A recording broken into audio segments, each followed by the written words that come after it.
और नीचे क्या दी होती थी? Adjustment। जो भी ट्रायल में होता था वो कितनी बार जाते हैं बच्चे? एक बार। क्यों, ऐसा क्यों? उसकी एंट्री ऑलरेडी डल चुकी है। जैसे कि ट्रायल में salary, wages, purchase, sales return, purchase return, ये सब सिर्फ एक ही बार जाता था क्योंकि इसकी एंट्री डल गई, तो इसका दूसरा इफेक्ट भी ट्रायल में कहीं ना कहीं है। ठीक है ना? लेकिन जो एडजस्टमेंट में होता था वो कितनी बार जाता है? दो बार। बहुत अच्छी बात है जी। और जब दो बार क्यों जाता था? क्योंकि उसकी एंट्री नहीं डली हुई। और अगर उसकी एंट्री नहीं डली हुई और अगर आप उसकी एंट्री डालोगे तो एंट्री डालने पे एक चीज डेबिट होती है और एक चीज क्रेडिट होती है। तो भाई जो डेबिट होती है वो अलग अकाउंट होता है, जो क्रेडिट होता है वो अलग अकाउंट होता है। जब दो अकाउंट है तो इसलिए तो दो इफेक्ट जाते थे। ठीक है। और फिर इस प्रोसेस के थ्रू हमने बहुत सारी एडजस्टमेंट्स देखी थी, जैसे कि क्लोजिंग स्टॉक। क्लोजिंग स्टॉक अगर एडजस्टमेंट में दिया हुआ है, इसका मतलब इसकी एंट्री पास है या नहीं? नहीं। तो इसका मतलब इसकी एंट्री पास होगी। क्या एंट्री पास होगी? हाँ, जर्नल एंट्री ट्रायल में जाएगा। हाँ, अगर क्लोजिंग स्टॉक एडजस्टमेंट में दिया होता था तो क्या मैं कह सकता हूँ एंट्री होती है क्लोजिंग स्टॉक टू ट्रेडिंग, है ना बच्चे? और क्लोजिंग स्टॉक टू ट्रेडिंग होता है तो इसका मतलब एक तो भाई ट्रेडिंग के किधर चला जाएगा, बाय क्लोजिंग स्टॉक, और दूसरा बैलेंस शीट में उसको एसेट दिखा देंगे। और ऐसे करते करते हमने बहुत सारी एडजस्टमेंट्स कर ली। जस्ट नाम लेता हूँ एक बार, एक सेकेंड है इसमें।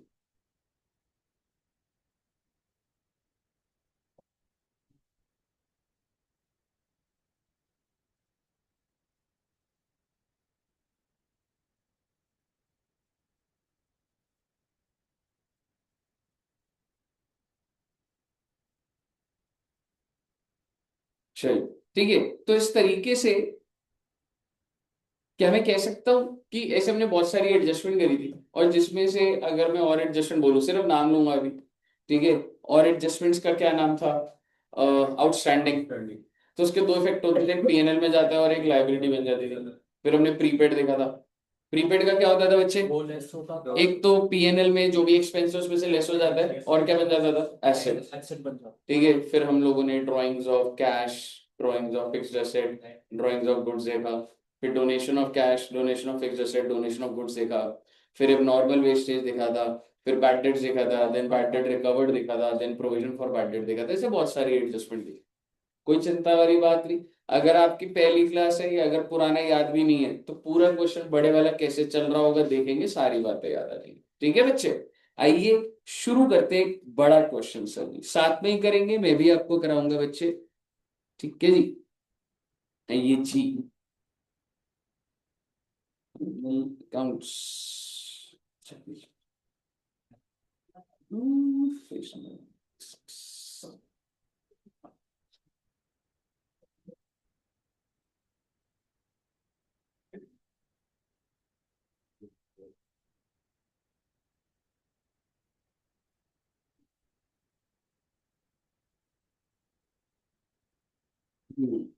ये रही जी। ठीक है, मॉड्यूल का ही क्वेश्चन है और देखेंगे इसको पूरा सॉल्व करेंगे।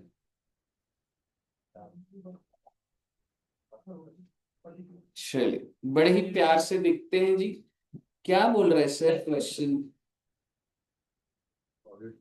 From the following particulars extracted from the books of Ganguly. Businessman का क्या नाम है बच्चे? गांगुली। और क्या बनाना है अपने को? Prepare trading and profit and loss. तो ट्रेडिंग तो अलग बनता है और प्रॉफिट एंड लॉस अलग। And balance sheet as on 31 March 2020। क्या आप मुझे साल बता सकते हैं? 19-20। यानी कि मैं जो ट्रेडिंग बनाऊंगा वो कौन से साल का बनेगा बच्चे? 19-20 का। जो पीएनएल बनेगा वो 19-20। और बैलेंस शीट बोलिए ना 19-20। 31 मार्च 2020। बहुत अच्छी बात। तो कह रहा था from the following particulars extracted from the books of Ganguly. तो भाई ये सारे खाते खुले हुए हैं। अगर ये सारे खाते खुले हुए हैं, पहला मेरा आपसे सवाल, ध्यान से देखिए इनको। क्या ये ट्रायल बैलेंस है? ऐसे दे रखा है कैपिटल इतना है जी। स्टॉक कौन सा, ये ओपनिंग क्लोजिंग? ओपनिंग स्टॉक है ना बच्चे। तो क्या लग रहा है आपको ये क्या बना हुआ है? Is it trial balance? Sir trial में एक डेबिट और क्रेडिट होती है, लग रहा है आपको जैसे कैपिटल तो क्रेडिट होता है, स्टॉक तो का तो डेबिट होता है, सेल्स क्रेडिट सेल्स। ट्रायल नहीं है ये, जस्ट आपको बैलेंसेस दिए, लेजर के बैलेंसेस दिए। ठीक है जी। तो आप समझिए ये सारे के सारे लेजर्स खुले हुए हैं और इनके बैलेंसेस दिए, कोई दिक्कत वाली बात नहीं। उसके बाद आप देखेंगे, है जी, पेज नंबर ब्रो 150, बुक का 150 है। ठीक है। उसके बाद हम देखेंगे एडजस्टमेंट्स। ओके। और एडजस्टमेंट्स में कितनी एडजस्टमेंट्स है sir? Oh my God, GHI तक एडजस्टमेंट जा रही है। अब आप मुझे बताइए सर, ये पेपर में क्वेश्चन आया हुआ है, बहुत बार आया हुआ है। ठीक है, बहुत बार आया हुआ है। तो मुद्दे की बात ये है कि सर पहले एडजस्टमेंट देखना होता है कि ट्रायल बैलेंस बच्चों? एग्जैक्टली, पहले हमें देखनी होती है एडजस्टमेंट। बट मैं आपका जिंदगी आसान करने के लिए कि जस्ट पहले अभी मैं करा रहा हूं, तो हम बस ये देखना चाह रहे हैं कि सर ये किधर किधर जाता है जनरल। ठीक है, लेजर बने हुए हैं ना, ये ट्रायल है कि लेजर है? लेकिन लेजर का भी मतलब यही होता है कि अगर लेजर बन गया है तो एंट्री तो डल चुकी है, क्योंकि लेजर तो एंट्री के बाद ही होता है। ठीक है बच्चे, आप मुझे बता दीजिए मैं गांगुली का कैपिटल किधर को भेजूंगा? बैलेंस शीट में भेजूंगा। Stock trading, just to tell you ये मेरा opening stock. Sales, sales return, purchase, purchase return, carriage inwards, trading, rent, P&L, salaries, sundry debtors, very good, creditors, loan from Dena bank, balance sheet, liability है ये, interest paid, P&L, printing and stationery, advertisement, interest received, cash with traders bank limited, balance sheet होगा भाई, मैंने पैसा रखा हुआ है उधर, ठीक है ना। Discount receive, P&L, investments, asset है तो बैलेंस शीट, फर्नीचर। बस ध्यान रखने वाली बात है कि ओपनिंग वैल्यू है, कुछ ना कुछ हो सकता है कहानी वैसी बोल रही है। Discount allowed, general expense, audit fees, fire insurance, travelling, postage, Dushyant sir, P&L, balance sheet, balance sheet asset या लायबिलिटी? लायबिलिटी की ज्यादा आवाज आई वैसे। ठीक है, cash in hand, deposits, deposit होता है भाई कि पैसे जमा करा रहे हैं, फिक्स डिपॉजिट होता है ना जैसे, और ड्रॉइंग्स, बैलेंस शीट। तो भाई ये तो सॉर्टेड बात होती है ना भाई, ये तो जहां डालनी है वो डाल देंगे ना जब ट्रेडिंग हमें बनाएंगे। तो आप समझो कि जब एग्जाम में भी क्वेश्चन आएगा तो इधर तो अगर आपने इतनी प्रैक्टिस करी हुई आपको पता लगेगा यहाँ जाना है यहाँ जाना है, इसमें थोड़ा ना कोई ऐसा लर्निंग कर्व। मुद्दे की बात ये है जी कि एडजस्टमेंट्स कैसे होंगी सर, अगर तो एडजस्टमेंट के लिए आइए सबसे पहले फॉर्मेट बनाते हैं, आइए सबसे पहले फॉर्मेट बनाएंगे बच्चे साथ में। सबसे पहले बनेगा trading, P&L and balance sheet, तीनों चलेगा बेटा साथ।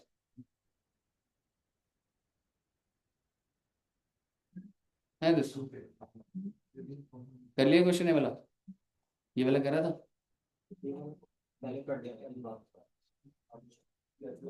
चलिए आइए बच्चों साथ में बनाना बच्चों, ठीक है। ट्रेडिंग अकाउंट 19-20 का बनेगा बच्चे, बहुत अच्छी बात है। फिर बनेगा प्रॉफिट एंड लॉस अकाउंट, ये भी 19-20 का। P&L में आप जगह ज्यादा छोड़िएगा।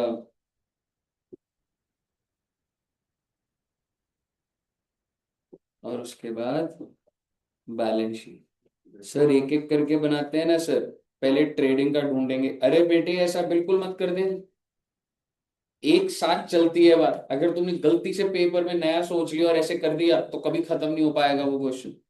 ठीक है, और बैलेंस शीट कब का? 31 मार्च 20। ठीक है साहब, ओके। तो आइए सर जी, सबसे पहला पॉइंट क्या दिया हुआ है भाई? हम्म ठीक है, आइए अब सबसे पहला पॉइंट पढ़ते हैं। Value of stock on 31 March 2020, closing stock आखिरी दिन का, इज हाउ मच? 3,93,000। बहुत अच्छी बात। वैसे तो क्वेश्चन इतना ही होता था क्लोजिंग स्टॉक, और इसको हम कहाँ कहाँ डाल देते थे? एक तो ट्रेडिंग में और एक बैलेंस शीट पर। बात अभी खत्म नहीं हुई। दिस इंक्लूड्स, यानी कि 393 भाई मेरा स्टॉक था, this includes goods returned by customer, यानी मैंने कि कस्टमर को सामान बेचा, कस्टमर ने वापस कर दिया, तो वो इसके अंदर इंक्लूडेड है। तो सही इंक्लूडेड है, गलत इंक्लूडेड है? काय बात का गलत है भाई? कस्टमर वापस कर देगा तो मैं ही तो मालिक हूं उसका। प्रैक्टिकली सोचो भाई, जरूरी थोड़ा ना वो बोलेगा तो मतलब गलत ही हो रहा है। वो कह रहे मेरी दुकान पे जो सामान पड़ा था 393 का, इसके अंदर वो सामान भी है जो कस्टमर ने वापस कर दिया, जो कस्टमर वापस का मालिक तो मैं ही हूँ। ठीक है, तो मैं ही उसका मालिक हूँ क्लोजिंग स्टॉक का। On 31 March 2020, to the value of 15,000, for which no entry has been passed in the books। वो ये बोलना चाह रहा है कि जब कस्टमर ने आपको वापस करा ना, तो उसने ना कोई एंट्री नहीं डाली कंपनी ने, यानी कि सेल्स रिटर्न की एंट्री नहीं डाली। आप समझ रहे हो? स्टॉक में तो आ गया। स्टॉक में कैसे आता है? सपोज करो मेरी दुकान है, आप सामने से कस्टमर है, आपने सामान वापस करा, ये रिमोट स्टॉक में तो चला गया। ठीक है, स्टॉक में तो गिनती में आ गया, लेकिन क्या मैंने वो एंट्री डाली, sales return to debtor? That entry is not pass, so I pass an entry. अभी हमको एग्जाम में से नहीं करना, बट जस्ट मैं आपको बता रहा हूं। तो एंट्री क्या हो जाएगी बच्चे? Sales return to debtors how much? 15,000। आइए इस पॉइंट को हैंडल करें पहले। सबसे पहले तो क्लोजिंग स्टॉक में कोई दिक्कत वाली बात नहीं है, तो क्लोजिंग स्टॉक तो लिख देते हैं। आइए, क्लोजिंग स्टॉक एक तो आपका बैलेंस शीट में जाएगा 3,93,000, और दूसरा बच्चे ट्रेडिंग में बाय क्लोजिंग स्टॉक 3,93,000। ठीक है बच्चे, तो आपको ये ध्यान रखना है कि सर कुछ गड़बड़ी हुई थी। सो कहने से आप सेल्स इधर दिखाते हैं, देखो मुझे नहीं पता अभी सेल्स कितने की है, but I know one thing कि अभी अभी मेरे को सेल्स रिटर्न तो रिकॉर्ड करने का है, समझ रहे हो? और दूसरी बात सर, डेटर्स की जो वैल्यू है, मुझे नहीं पता बच्चे डेटर्स की क्या वैल्यू, लेकिन उसमें से क्या माइनस हो जाएगा? Sales return. How much? 15,000। Clear है? और अगर इतनी बात हो रही है जी, तो सर डेटर और सेल्स की वैल्यू डाल लो साथ में, लो बेटे डाल लेते।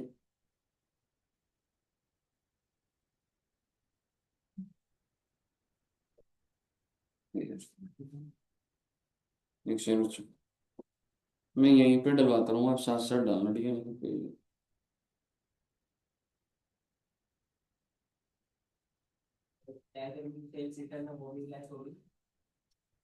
अभी मैं उसके अंदर जाऊंगा, वो भी होगी, वो अभी बताता हूँ। ठीक है, वो भी बताता हूँ, एक सेकंड रुक जाना बस। Page number 1। ठीक है, तो अब आप एक बार पहले जरा सेल्स बताइए, सेल्स कितनी है? 3,48,000। तो भाई 1448 है, तो सेल्स में आप लिखोगे 14,48,000। ठीक है ना? और दूसरी बात क्या दी हुई थी? डेटर्स की वैल्यू क्या दी हुई थी? डेटर्स दिख रहे हैं? 1,20,000। ठीक है, तो डेटर्स जो है 1,20,000। सेट है जी कहानी। अब आप बोलोगे सर इतनी बातें हो रही है तो सेल्स रिटर्न हमें दिख ही रहा था, वो भी हैंडल करवा दो। हाँ, तो कर लो बेटे। ऑलरेडी सेल्स रिटर्न कितना लिखा हुआ है, तो ये तो माइनस होगा ही होगा ना। कहाँ से माइनस होगा? सेल्स में से तो माइनस करके दिखाऊंगा ना इसको। सेल्स रिटर्न तो हम ट्रेडिंग में दिखाते हैं ना बच्चे, ठीक है ना? तो बेसिकली आप सेल्स में से 15 तो ऑलरेडी था, आई मीन जो एडजस्टमेंट का था, और सेल्स रिटर्न दैट इज 43,000, ये भी मैं बताइए। All clear till here? First point clear है बच्चे? ओके, तो भाई डेट इज 1,20,000 है। अगर आपको फर्स्ट पॉइंट क्लियर है तो आइए सेकंड पॉइंट देखते हैं। Purchase includes furniture purchase. Oh my God, मेरे परचेज के अंदर फर्नीचर का परचेज डाल दिया जी। कब परचेज करा था? 1 जनवरी 2020 फॉर ₹10,000। मेरा आपसे सवाल, आपने फर्नीचर खरीदा तो करेक्ट एंट्री क्या होती है? Furniture to cash. इसने इसने क्या एंट्री डाल दी? Purchase to cash. तो रेक्टिफाइड एंट्री क्या हुई? Furniture to purchase. धीरे बोलता हूँ, एक बार बताइए, आपने फर्नीचर परचेज करा था बच्चे, ठीक है ना? हमने फर्नीचर परचेज करा था, तो आप एंट्री वैसे करेक्ट क्या होती है? फर्नीचर टू कैश 10,000, 10,000, ये करेक्ट एंट्री। पर तुमने किस में डाल दिया इस 10,000 को? परचेज में डेबिट कर। तो अब मुझे एक बात बताओ, क्या तुम्हारी परचेज बढ़ी हुई नहीं आ रही होगी? तुम्हारी परचेज बढ़ी हुई आ रही होगी ना बच्चे? और क्या तुम्हारा फर्नीचर ज्यादा आ रहा होगा, कम आ रहा होगा? तो बड़ा फर्नीचर बढ़ा देंगे, परचेज को कम कर देंगे। तो आप अभी बात देखिएगा, जब मैं यहाँ पर टू परचेज लिखूंगा, अभी मुझे नहीं पता कितने का परचेज है, लेकिन इसमें से फर्नीचर कितने से कम कर दूंगा, क्योंकि इसके अंदर घुसा हुआ है जी। क्लियर है ना? आप बच्चों के पास अगर क्वेश्चन है तो परचेज बता सकते हैं कितना लिखा था? 12,15,000। 12-15 की परचेज दे रखी है आपको। दूसरी बात, सर जी फर्नीचर की वैल्यू कितनी थी याद है? फर्नीचर कितना दिया हुआ है क्वेश्चन में?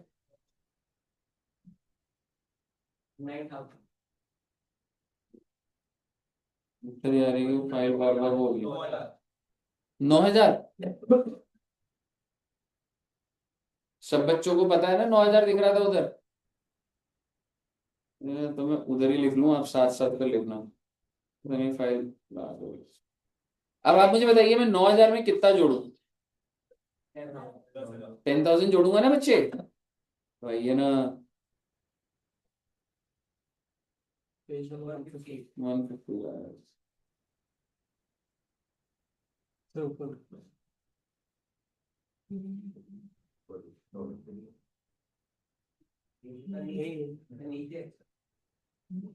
ठीक है, मैं यहाँ बना देता हूँ। आप एक बात बताइए, तुम्हारा फर्नीचर कितने का दिखाओगे तुम बैलेंस शीट में? 9,000 का, और उसमें ऐड कितना कर दोगे? 10,000। एक बार जरा देखिएगा, ये जो बैलेंस शीट बनेगी, तुमने फर्नीचर दिखाया 9,000 और इसमें ऐड कर दिया फर्नीचर कितने का? 10,000। टोटल कितना हो गया? 19,000। बस मैं आपको एक बात बता दूं कि ये जो 10,000 ऐड हुआ है, ये तुमने कौन सा दिन खरीदा है? हाँ सर, इससे क्या फर्क पड़ता है? फर्क पड़ेगा बेटे डेप्रिसिएशन, क्योंकि वो 9,000 तो पहले दिन था, उसको तो पूरे साल की लगेगी। लेकिन ये जो 10,000 खरीदा, इस पे 3 महीने की लगेगी, क्योंकि जनवरी फरवरी मार्च। बहुत अच्छी बात है जी। अगला पॉइंट देखो, depreciation should be provided at the rate of 10%। Purchase में से माइनस करा है हमने। ये आपका अगर ट्रेडिंग है तो सब बच्चों ने परचेज में से माइनस कर दिया ना? मैं यहीं से दिखा देता हूँ। आपने परचेज 12-15 दिखाई थी और ये 10,000 माइनस कर दिया। ठीक है बच्चे, बहुत अच्छी बात है जी।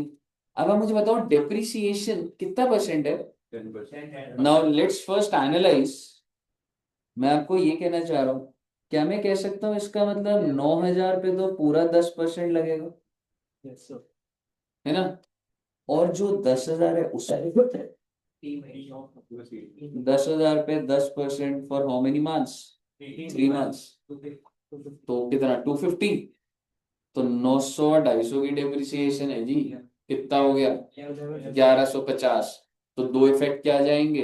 एक तो पीएनएल में जाएगी depreciation, to depreciation on furniture 1150 PNL में डाल दीजिएगा। साथ साथ डालना है बच्चे।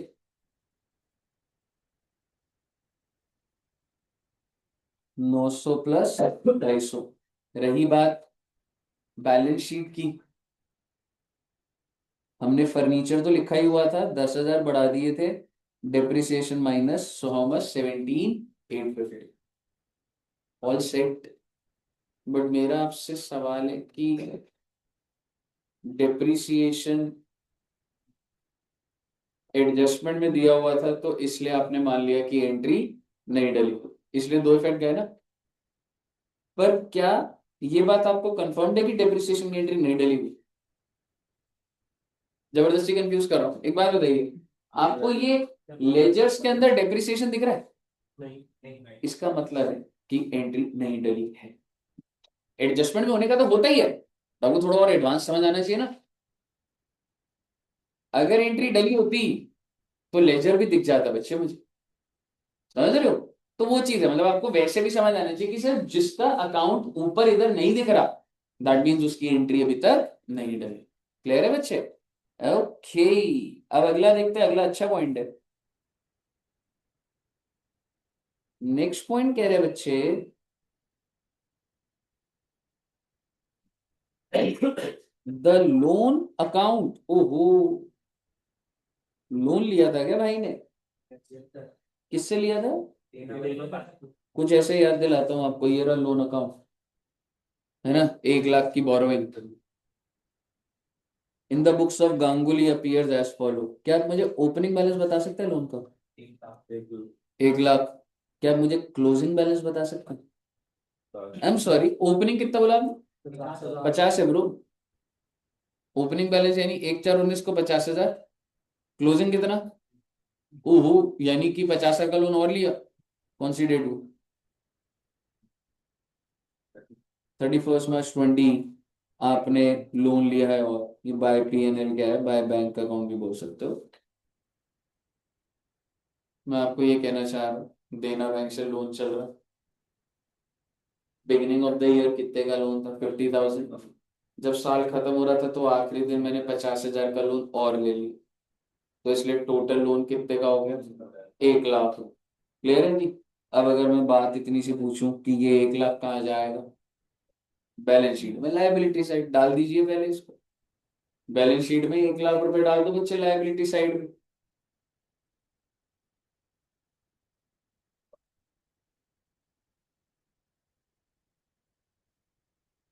एक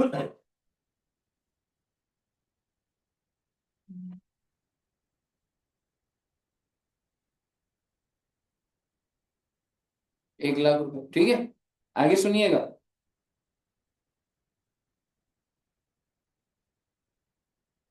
सर रेट ऑफ इंटरेस्ट क्या है? 12। Can you tell me the amount of interest for the whole year? अच्छा, जो आखिरी दिन अगर लोन लिया तो आप उस पर इंटरेस्ट दोगे?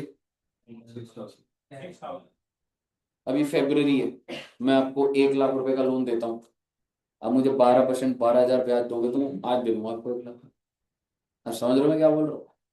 मैं आपको आज लोन देता हूँ, and how many months are left? 2 months for this year.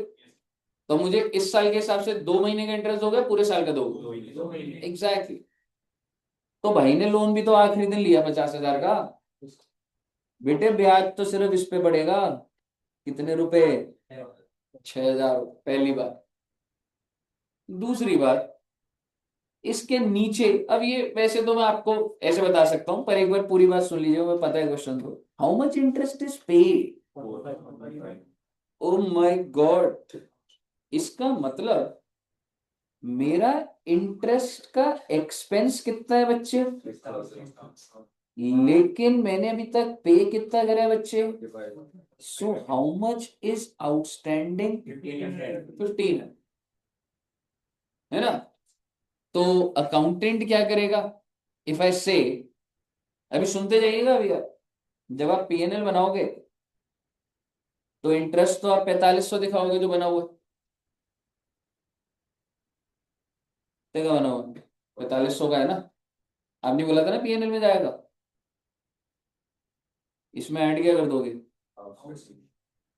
और टोटल कितना दिख जाएगा? 6000 जो मेरा खर्चा है। रही बात बैलेंस शीट, कितना आउटस्टैंडिंग है? क्लियर है यहाँ तक? गलत है बेटे, आपकी सोच यहाँ तक सही है, पर एक पॉइंट और आएगा। अब मैंने आपको जो सिखाया अब आपसे पूछूंगा क्या होगा। पॉइंट नंबर एफ आपको नहीं पता है, पॉइंट नंबर एफ आने वाले हैं, लेकिन मुझे तो पता है। पॉइंट नंबर एफ देखिए, interest paid include 3000 paid to Dena bank है जी।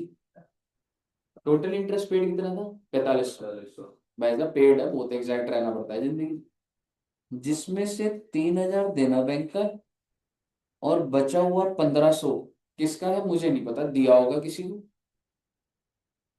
यानी कि जो आपने अकाउंट फॉर करा है, जो देना बैंक का, जो हम 4500 सोच रहे थे, वो 45 नहीं है, वो 3000 है।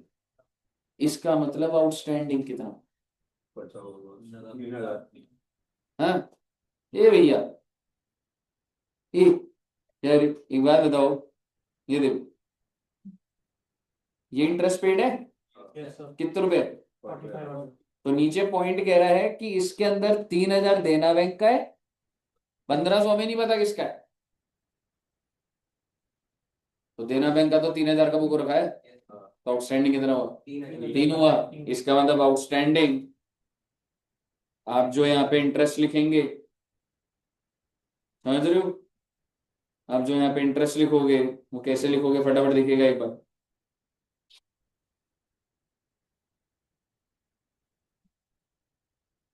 आप जब पीएनएल बनाएंगे, इंटरेस्ट कितना बच्चे? 4500। आउटस्टैंडिंग कितना हो जाएगा? 375। रही बात बैलेंस शीट में, outstanding interest 3000, makes perfect sense. अगर वो क्वेश्चन नीचे वाली एडजस्टमेंट ना बोलता कि वो 4500 का 4500 का देना बैंक का, तो 1500 आउटस्टैंडिंग बोलता। लेकिन उसने बोल दिया उस 4500 में से देना बैंक वाला तो 3000 का, मैं तो 3000 ही ऐड करूंगा ना जी। बताइए क्लियर है बच्चे? तो ये दो इम्पैक्ट डाल दो प्लीज।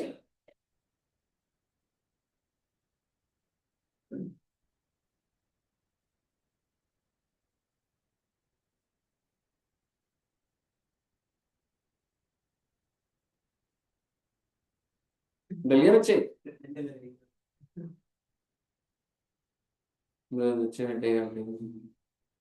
ऐसे मैं सोच रहा कि बीच बीच में कॉन्सेप्ट के बीच में गेम भी चलती है यहाँ पे।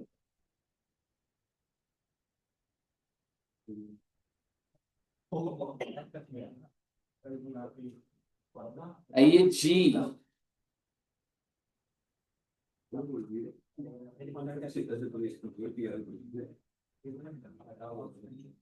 ओके।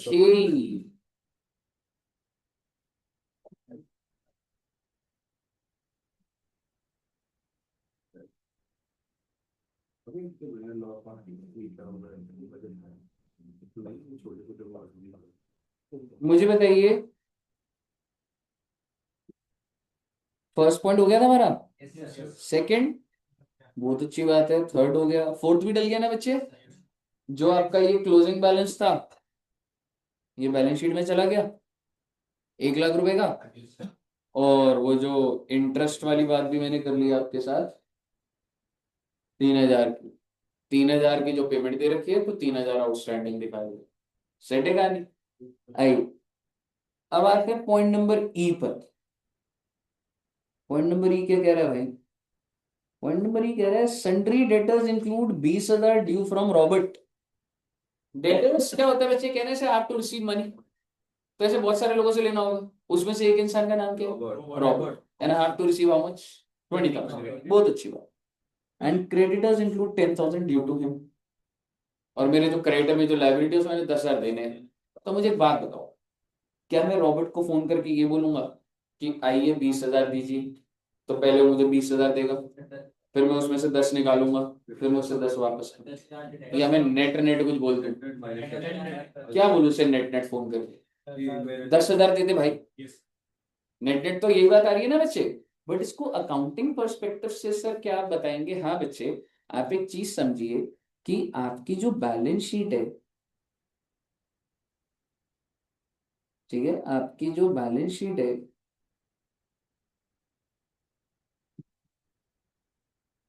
उसमें इधर जो डेटर्स होते हैं ना, उसमें से एक इंसान का नाम है रॉबर्ट और उससे कितने रुपए लेने? 20,000। एंड बहुत सारे क्रेडिटर्स हैं आपके, उसमें से एक इंसान का नाम है रॉबर्ट, दैट इज 10,000। सो कहने से net net I have to receive 10,000। तो माइनस कर दो ना, जो कॉमन अमाउंट है जीरो हो जाएगा, अपने आप 10 रह जाएगा। यानी कि एंट्री होगी क्रेडिटर टू, क्रेडिटर 10,000 से कम हो गए, डेटर भी 10,000 से कम हो। यानी कि अब जब आप बैलेंस शीट बना रहे हैं तो आप मुझे बताइए, क्या आपकी बैलेंस शीट में डेटर्स आ रहे हैं? कितने का डेटर था हमारा बिगनिंग में, जिसमें से तुमने क्या क्या माइनस कर दिया? 15,000 की सेल्स। और अब डेटर हटा दे भाई, रॉबर्ट के नाम से लेस रॉबर्ट 10,000, तो उसका बैलेंस अपने 10,000 रह जाएगा। रही बात क्रेडिटर्स की, ओके सर, क्रेडिटर्स का क्या बैलेंस है सर? 74,000। 74,000 में से कितना माइनस करूं? 10,000। तो बैलेंस शीट में 74,000 में से 10,000 आप माइनस कर दोगे बच्चे। सेट है कहानी? Cool, very good. पक्का से समझ आ रहा है ना सब बच्चों को? चलिए, नेक्स्ट पॉइंट तो हो गया था। अच्छा, मैं एक लाइन अंडरलाइन कर रहा हूं, मुझे बताओ ये अगर ना भी बोलता तो भी चल नहीं जाता? प्रोवाइड फॉर इंटरेस्ट पेमेंट, सिर्फ इतना ही पढ़ना। इसका मतलब वो कह रहा है कि देना बैंक का इंटरेस्ट का पक्का से देख लीजिएगा। भाई तू ना भी बोलता ना, तो भी अगर ये ना भी लिखा होता और अगर ऊपर 12% दिया हुआ है तो मुझे उस बात का ध्यान रखना ही था। समझ रहे हो? तो ये पॉइंट अगर ये ना भी लिखे तो मुझे इंटरेस्ट तो हैंडल करना ही था। समझ रहे हो? मुद्दे की बात ये होगी। अगला पॉइंट देखिएगा, अच्छा पॉइंट है, इंटरेस्ट रिसीव। ओहो, इंटरेस्ट रिसीव्ड, आइए देखते हैं बच्चे। सर वैसे इंटरेस्ट रिसीव कितना हो दिख रहा? 7,250। अगर जिंदगी में कुछ ना लिखा हो तो मैं इसको कहाँ दिखा देता? पीएनएल की क्रेडिट साइड, कि अगर कोई डेटा नहीं है तो पीएनएल इनकम है, इससे ज्यादा, क्योंकि जो रिसीव्ड है उसी को ड्यू मान लेता मैं। समझ रहे हो? अगर जस्ट ऐसी सिंपल बात करो। बट वो क्या कह रहा है, interest receive represent 1,000 from debtors due to delay on their part and balance on investment and deposits। मतलब सर, मतलब ये कि पहले तो ये समझो कि 7,250 में से 1,000 तो तुम्हें डेटर्स से मिला और बचा हुआ कितना, ये इन्वेस्टमेंट और डिपॉजिट्स, ऐसा ही है। But the question is how much are the investments? Exactly, what is the rate? और बिगिनिंग से है। Can you tell me what is the due interest? 25,000 का 5% कर दो ना, 1,250, सॉरी 1,250। इंटरेस्ट कह सकता हूँ, डिपॉजिट में कितना है?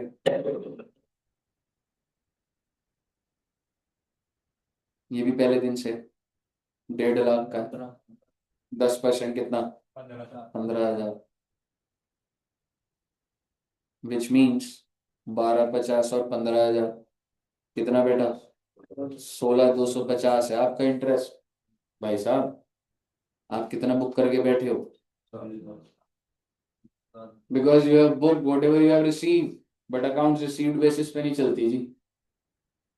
इसका मतलब कितना अभी अक्रूड, कितने मेरी इनकम है जो मुझे और बुक करनी है।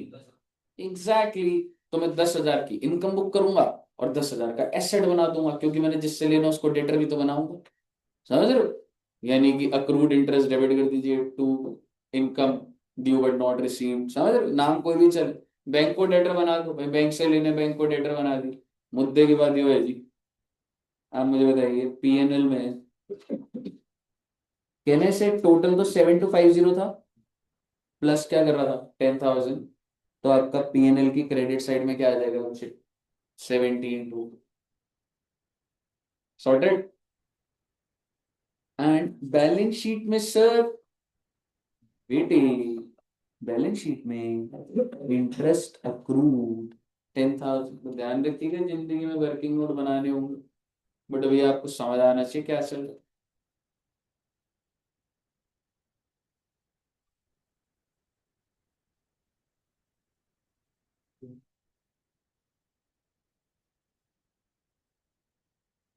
ठीक है बच्चे? सॉरी। अब जरा पॉइंट नंबर एच पढ़िए। क्या पॉइंट नंबर एच अपने आप हो गया? सॉरी,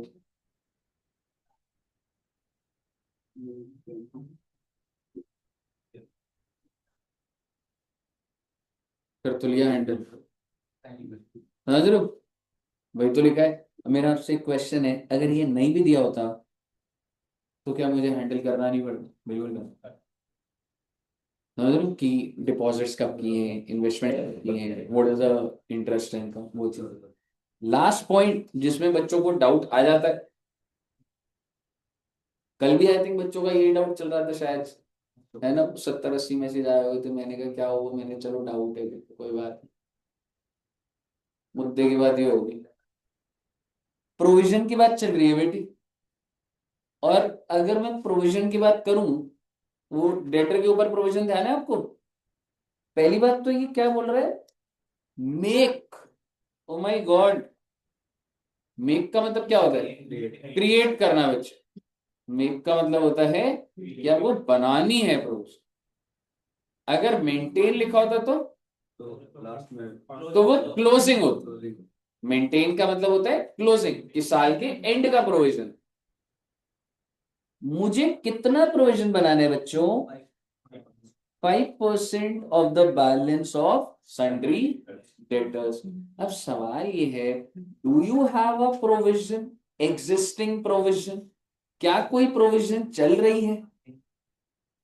क्या कुछ दिखा है इधर? आई थिंक नहीं था इधर। तो मैं आपकी जिंदगी आसान करूंगा, पूरा डिटेल समझाऊंगा। क्या मैं कह सकता हूं कि आपका ओपनिंग प्रोविजन निल है?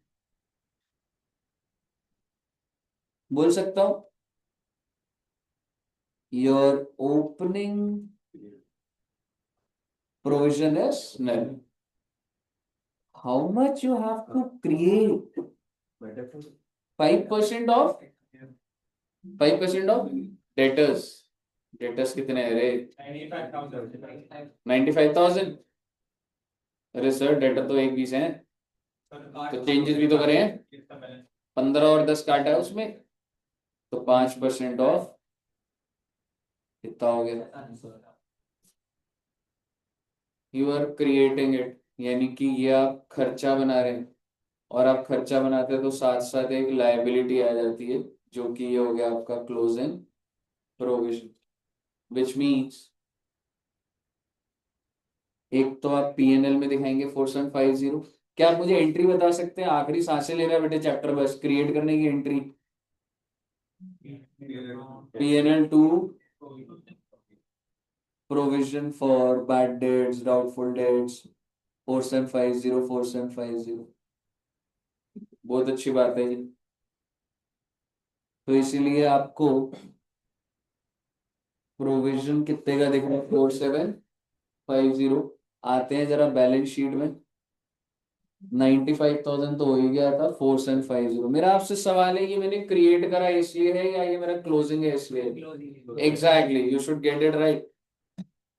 अगर मेरा ओपनिंग 1000 होता तो यहाँ कितना लिखता? 5750। क्योंकि अगर ओपनिंग 1000 होता, क्रिएट मेरा 4750, क्लोजिंग 5750 आता। लेकिन अच्छी बात ये थी कि मेरा ओपनिंग 0 था और मैंने इतना क्रिएट करा तो मेरा क्लोजिंग यार, समझ आनी चाहिए आपको बात। ऑल क्लियर टिल है? अगर आपको क्लियर है तो क्या मैं कह सकता हूँ बेटे सारी एडजस्टमेंट्स हो गई? अब आप राइट प्लेस पे डालिए ना बच्चे इसको, समझ रहे हो? शुरू कर दो बेटे, कैपिटल को डालिए। ठीक है, कहीं पे कोई दिक्कत आएगी तो मुझे बताइएगा। कैपिटल, ओपनिंग स्टॉक, सेल्स, जहां जहां डालना है, जो चीजें छूट गई हैं डाल दीजिए, स्टार्ट कर दीजिए।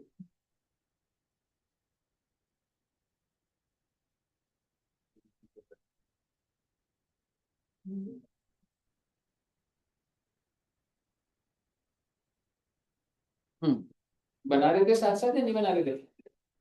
बना रहे थे ना, हाँ, मतलब उसको पूरा थ्रू करोगे तो सही रहेगा।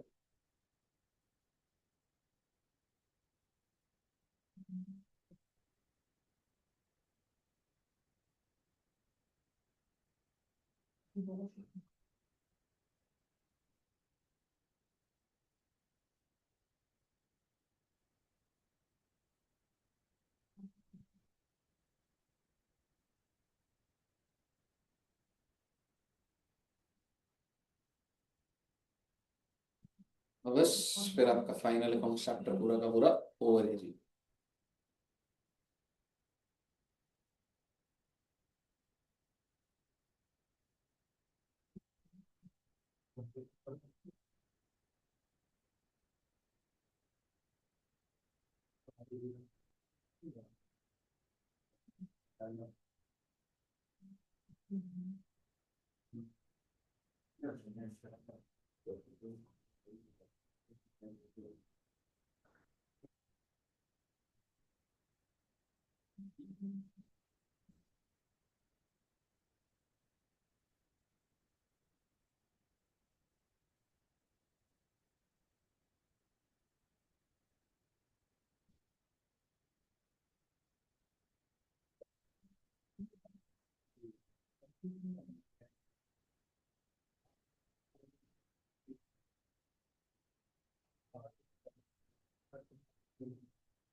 कहीं कोई डाउट आएगा तो पूछना बच्चे, कौन सी चीज कहाँ जानी है, क्या है ना?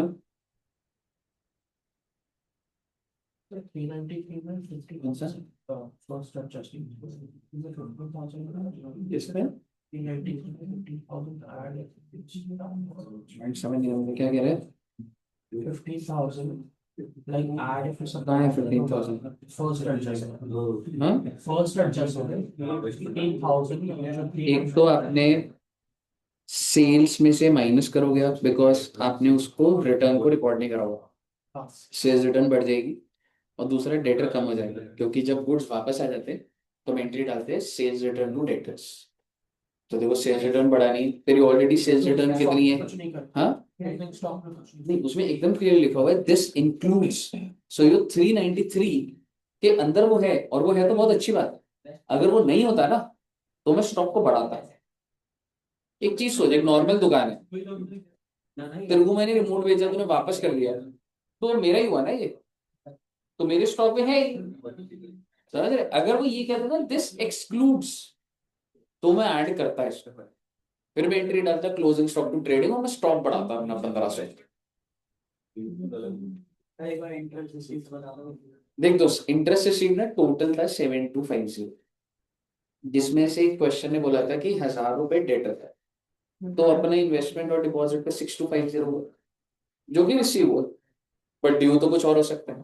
तो मैंने कैसे निकाला, 25,000 की इन्वेस्टमेंट पे 5% हो गया 1250, 1.5 लाख के डिपॉजिट पे 10% हो गया 15,000, 16,250।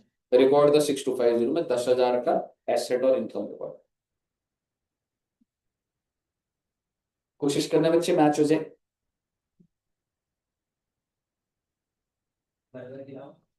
हो गया था मैच, कर लिए सारे। सर अरे सर वो मैसेज किए हैं, वो क्वेश्चन पूछे हैं, वो देखिए। कैश में ट्रेडर लिमिटेड एसेट है ब्रो। ट्रेडर बैंक मतलब कोई भी बैंक में तुमने पैसा रखा हुआ एसेट।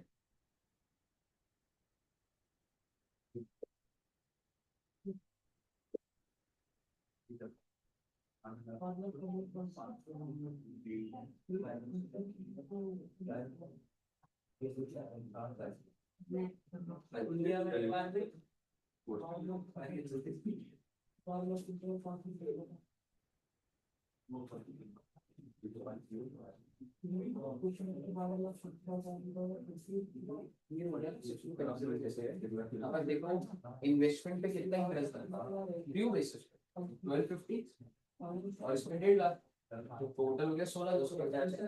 पर आपने कितना रिकॉर्ड करोगे?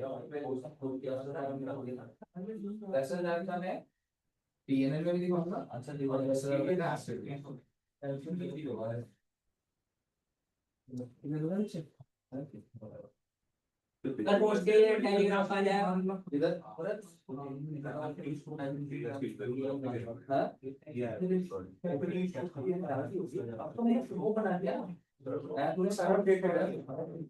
बच्चों, मैंने एक लिंक भेजा था, वो ऐप में या वो कर लेना, सारा अपडेटेड एज ऑन डेट है। ये वीडियो भी ऐड होती रहेगी वैसे, समझ रहे? हाँ जी, बैलेंस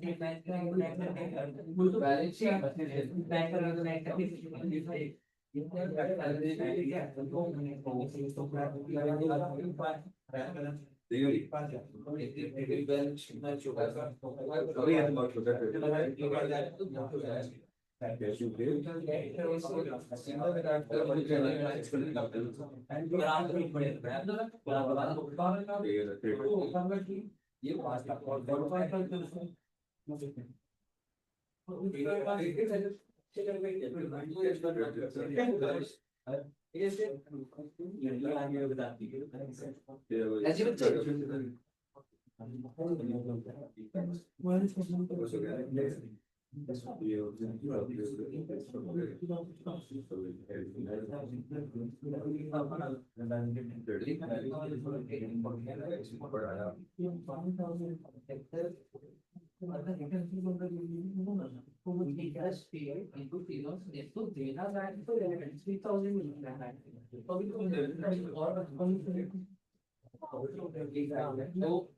तो आप टोटल इंटरेस्ट में 45 जाते हैं प्लस 3,000 और बैलेंस शीट में outstanding.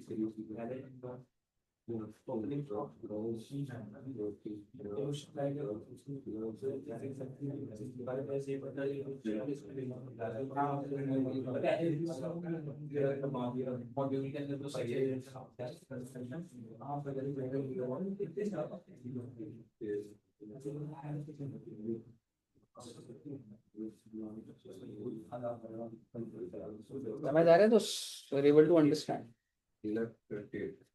Language barrier. Next class में there will be new topic, तो एक बार देखते हैं।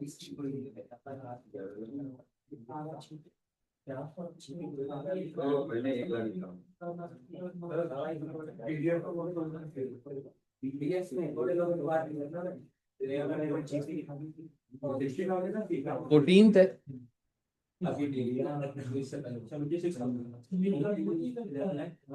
ट्रेडिंग बन गया, ग्रॉस प्रॉफिट आ गया बच्चों का।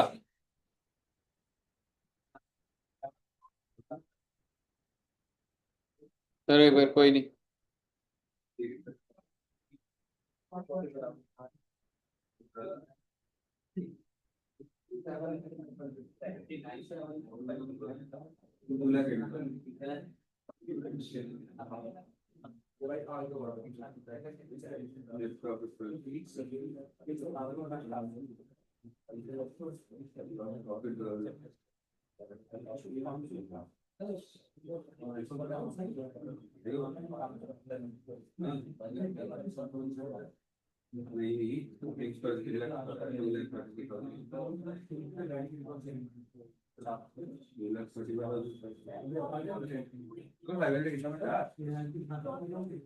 देखो किसका वो देखिए कैपिटल का है। मेरा गलत है तो दोनों के सेम कैसे है।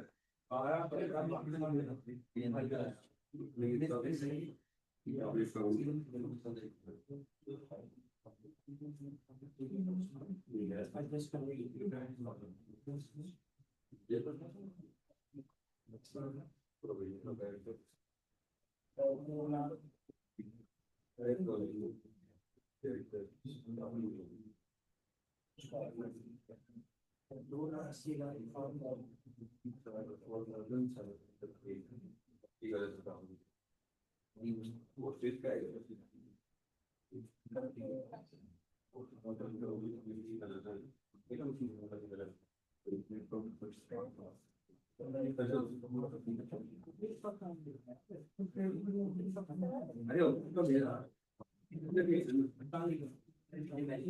कैसे आंसर आपने कहा था।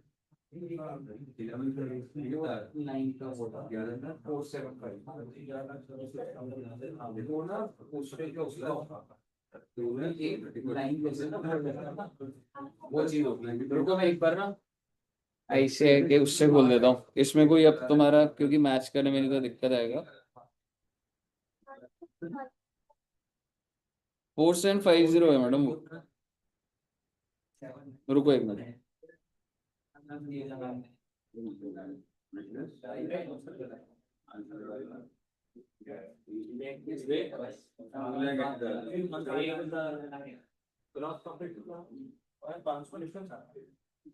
मतलब कितना आंसर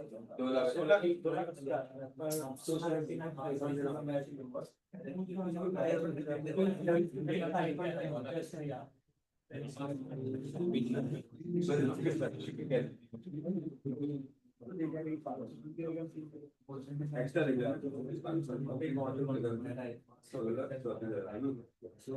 और ये महीने एक बार किससे करते हैं सेल्स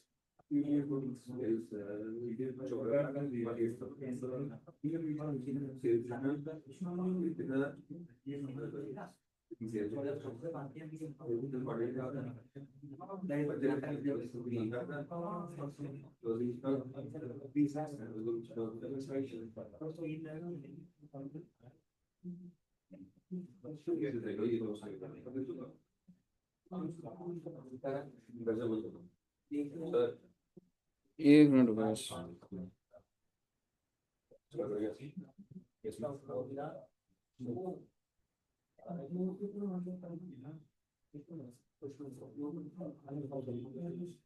एक मिनट बच्चे, बस मैं आपको सीधा ही दिखा रहा था, कोई लोड नहीं हो रहा।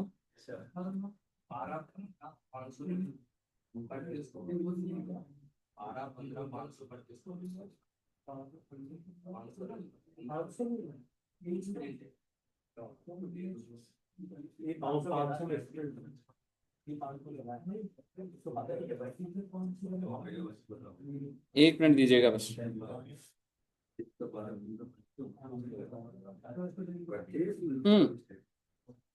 ट्रेडिंग दिखाऊं आपको एक बार? एक बार शॉर्ट करते, एक बार आ जाओ। ट्रेडिंग 279,500 आ रहा है। आ गया बच्चों का? सेल्स देखो 1390, closing stock 393, opening stock 234। Calculation अब कर लेना, पर आपकी वैल्यू सही होनी चाहिए। देन परचेज में से हमने वो फर्नीचर हटाया था, 29 हटाया था, और कैरेज इनवर्ड्स है, तो 279,500 आएगा। ठीक है। पीएनएल निकला किसी का? पीएनएल आएगा 70,500। पीएनएल में पहले क्रेडिट साइड बता दूं आपको। ग्रॉस प्रॉफिट लिख दिया बच्चों ने 279,500। इंटरेस्ट कितना लिखा 17,285 तो आएगा। 6,250 था प्लस 10,000 करा था। देन डिस्काउंट रिसीव 14,950 गिवन था, याद है ना। अब मैं डेबिट साइड पर आता हूं। सैलरीज 46,500 गिवन है जी। रेंट 28,500 गिवन था जी। Advertisement 56,000। Printing and stationery 17,000। Interest 7,500। ध्यान है कैसे आया था। 4,500 में 3,000 ऐड करे थे इंटरेस्ट वाला। इंटरेस्ट तो लिख बैठे होगे। Yes yes sir. Discount allowed given था 37,700 37,700। General expense 19,600। Travelling expense 11,650। Fire insurance 3,000। Postage 4,350। Provision 4,750। Depreciation 1,150।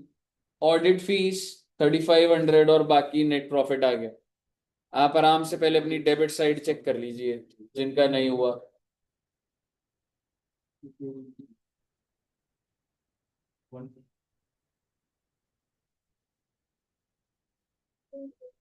अरे मैडम इंटरेस्ट का हमने वो देना बैंक वाला नहीं करा था, तो उसमें क्या करा था आपको। क्वेश्चन में कितना दिया हुआ था इंटरेस्ट 4,500 और 3,000 का आउटस्टैंडिंग बनाया था, तो 7,500 हो गया था। साथ साथ नहीं लिखा था वो। सर इसे उल्टा भी क्या हुआ? उल्टा करा डिस्काउंट अलाउड कितना है 75 वहां पे उधर मिसप्रिंट होगा, मैं तभी वो फाइल हटा दी। अभी पहले की फाइल होगी वो। आप यही वाला फॉलो करना, यही वाला डालना बच्चे। जो तेरे को उल्टा लग रहा है ना ये फॉलो कर। कौन सा वाला उल्टा है बता। मतलब हमें हमने गलती कर दी आपने सही, वही मैं कह रहा हूँ उसके अंदर मिसप्रिंट था। हाँ डिस्काउंट रिसीव सारे बच्चे 14,950 डालना। और डिस्काउंट अलाउड कितना बच्चे। हाँ कोई नहीं, फटाफट करो एक बार, अभी हो जाएगा। पीएनएल के आइटम डल गए।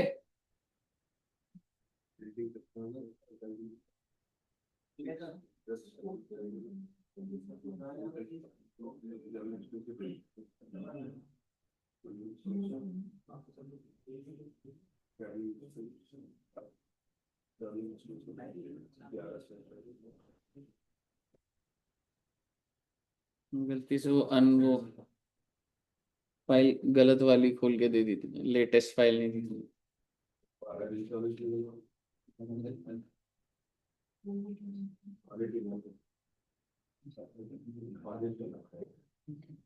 सारे अमाउंट उल्टे थे उसमें। एक वो एक नीचे हुआ होगा उससे सारे हो गए। थोड़ा और तो पूरा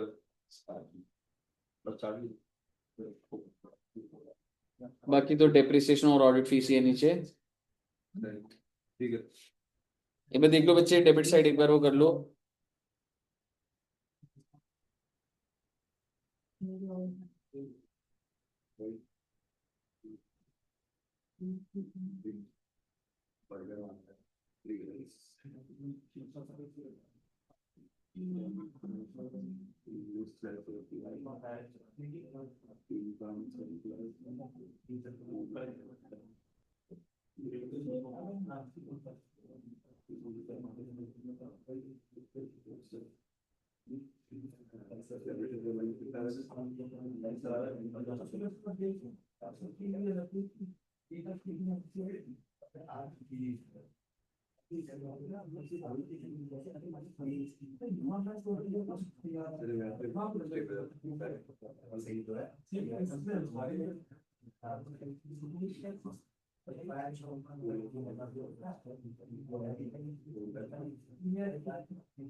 आ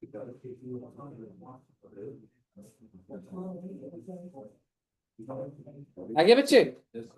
पीएनएल कितने बच्चों का आ गया? 70,500 आ गया इधर।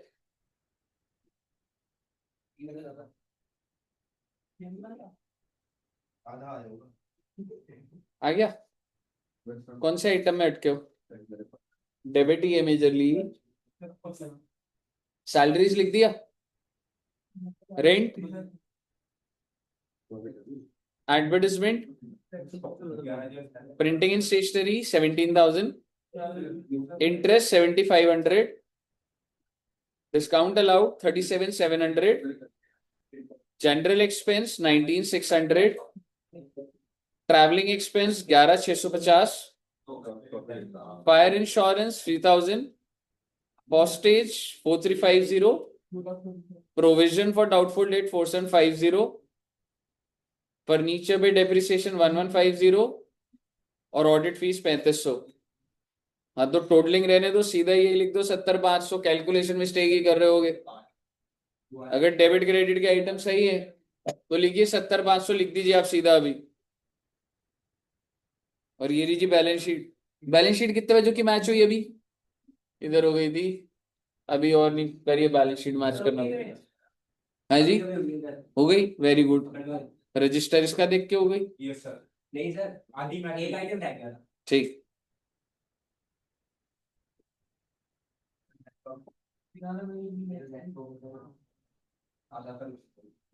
थोड़ा मुझे लग रहा है उस फाइल में काफी गलत वैल्यूज थे, उस चक्कर में फंस गए आप। जरा वो गड़बड़ हो गई फाइल। मुझे लग रहा है मैंने बहुत पुरानी उठाई हो गया, अभी वाली तो सही थी।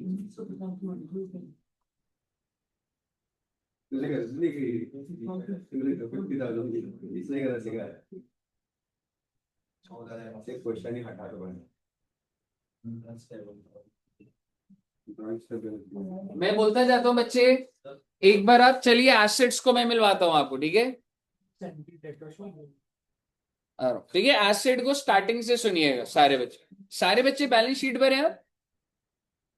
फर्नीचर सबका 17,850 आ गया। याद है फर्नीचर 9,000 था, प्लस आपने 10,000 ऐड करा था, माइनस 1250, सॉरी 1150।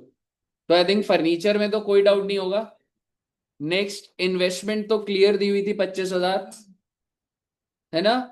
इन्वेस्टमेंट लिख दीजिएगा 25,000। डिपॉजिट्स याद है 1,50,000 थे। देन इंटरेस्ट अक्रूड हम लोग लिख चुके थे 10,000। स्टॉक आपका क्लोजिंग स्टॉक 3,93,000।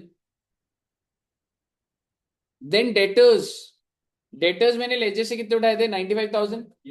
उसमें से माइनस करे थे 15,000, याद करो सेल्स रिटर्न। फिर रॉबर्ट का 10,000 तो 95 आ गया था। और उसमें से प्रोविजन कितना क्लोजिंग का? 4,750। सीधी वैल्यू लिखिए आप, कॉन्सेप्ट आना चाहिए, कैलकुलेशन छोड़िए। 90,250 आउटर कॉलम में। रॉबर्ट से 20,000 रुपए लेने थे और 10 देने थे, तो नेट नेट तो उससे 10 लेने हैं ना। तो अगर वो मेरा डेटर 10 का भी दिखे तो भी तो सही है। तो क्रेडिटर्स कम कर दिए 10 से और डेटर्स 10 से कम कर दिए।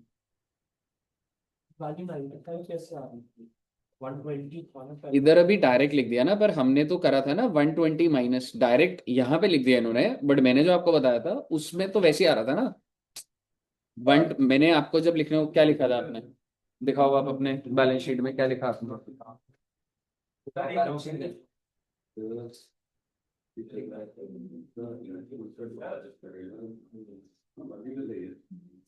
तो यहाँ वो लिखोगे तो पता लगेगा ना। 1,20,000 का था, -15 करा था, -10 करा था, 15 सेल्स रिटर्न का था, 10,000 रुपए आपका रॉबर्ट वाला था, तो वो 95। हाँ जी अभी आ रहा हूँ मैं, 1 मिनट। सब बच्चों को डेटर्स का समझ आया? क्लियर है ना बच्चे? तो कितना आ गया आपका डेटर्स का? 90,250। Then cash with traders bank limited 40,000 and cash in hand 1,900। ठीक है साहब, आपका टोटल आ जाएगा 7,28,000। हाँ दूध बोल्ट आउट क्या है? ठीक, एसेट में सबको क्लियर है, लाइबिलिटी में आइएगा। क्या ये कैपिटल 540 500 आपको गिवन था? बिल्कुल गिवन था, आपको सॉर्टेड रहना चाहिए। प्रॉफिट ऊपर से आया, आपने ऐड कर दिया, ठीक है। ड्राइंग्स गिवन थी आपको, बिल्कुल, तो मैं ड्राइंग माइनस कर दी, सो दैट्स 561,000। कैलकुलेशन मत फंसिए आप, वैल्यू लिखिए, पता लगना चाहिए प्लस क्या हो रहा है माइनस हो, तो हो जाएगी कैलकुलेशन। 5,61,000। देना बैंक से लोन कितने का था? 1 लाख का, बहुत अच्छी बात है। आउटस्टैंडिंग इंटरेस्ट कितना था देना बैंक को? 3,000। ये इन्होंने लिखा इंटरेस्ट अक्रूड, आप आउटस्टैंडिंग लिखो ना, कोई दिक्कत नहीं आएगी आप। और एक क्रेडिटर्स आपका 64,000 का, ये हिसाब से all clear till here. Debtor का जो आप कह रहे थे वो ये बना हुआ है दोस्त, ये देखे एक बार, वर्किंग नोट, तेरे लेजर के अंदर एक 20 रखा था और माइनस करके वो चीज कर रखा। हाँ जी, ये मॉड्यूल का क्वेश्चन है। आ रहा हूँ, बताइए ऑल क्लियर टिल हेयर, ठीक है। तो सर जी इसी के साथ आपका फाइनल अकाउंट्स पूरा का पूरा ओवर है। अब आपको सिर्फ इसमें क्या करना है बच्चे, प्रैक्टिस आपको करनी है इन्हीं क्वेश्चंस, ठीक है। मॉड्यूल के सारे क्वेश्चंस की, या PYQ RTP जो मैंने आपको बुक दी उसमें कंपाइल्ड ही है, बुक आ भी गई है, नीचे मैम को बोल देना, ठीक है। अभी फाउंडेशन की कितने बच्चों को नहीं मिली अकाउंट्स की बुक? अभी नीचे जाओगे ना, मैम को बोल देना, मैम आपको बुक दे देंगी, और उससे फिर आप प्रैक्टिस करना स्टार्ट करना, ठीक है बच्चे। नेक्स्ट क्लास में नया चैप्टर फिर अब हम लोग स्टार्ट करेंगे, ठीक है जी, होगा, ठीक है। Okay, thank you very much, होगा दोस्त। एक क्लास का है, छोटा सा।